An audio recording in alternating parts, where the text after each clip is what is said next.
நம்ம 5000 ரூபாய் கொடுத்தோமே அதுல இந்த எல்லாரும் ஓட்டு போடுவாங்களா அப்படின்னு நான் ஒரு அம்மாட்ட கேட்டேன். 5000 ரூபாய் கொடுத்தாங்களே நீங்க ஓட்டு போடுவீங்களான்னு. அதுக்கு அந்த அம்மா சொல்லுது, 1000 ரூபாய் கொடுக்கறேன்னு சொல்லி ஒரு 28 மாசம் கொடுக்கல, அதனால ஒரு 28,000 பாக்கி இருக்கு.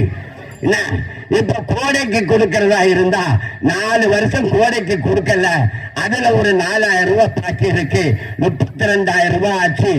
இந்த வீட்டு வரி இருக்கு பாருங்க, நாங்கெல்லாம் முன்னாடி 1500 ரூபாய் தான் கட்டுவோம், இப்ப 3750 ரூபாய் வந்துச்சு வீட்டு வரி. 5000 ரூபாய் கட்டினவங்களுக்கு 1500 ரூபாய் வந்துச்சு.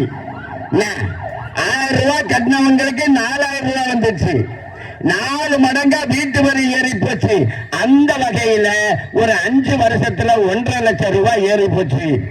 கரண்ட் பில்லு நாங்க முன்னாடி எல்லாம் 350 ரூபாய் தான் கட்டணும், இப்ப 1250 ரூபாய் ஆகி போச்சு.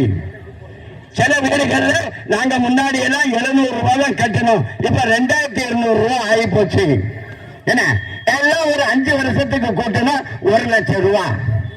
ஏன்னா ஒரு நடுத்தர குடும்பம், அந்த அம்மா சொன்ன கதை, ஒரு 2.5 லட்சம், ஒரு 1 லட்சம், 1.5 லட்சம், 1 லட்சம், 2.5 லட்சம் வச்சா, அப்புறமா ஒரு 28,000, ஒரு 4,000, ஒரு 32,000 ஆச்சா, மொத்தத்துல ஒரு 3 லட்சம் ரூபாய் வர வேண்டி இருக்கு. அந்த அம்மா சொன்ன கணக்கு 3 லட்சம் ரூபாய்க்கு 5,000 ரூபாய் கொடுத்துட்டா ஓட்டு போட்டுருவாங்களா அப்படின்னு அந்த அம்மா கேட்டாங்க. அப்போ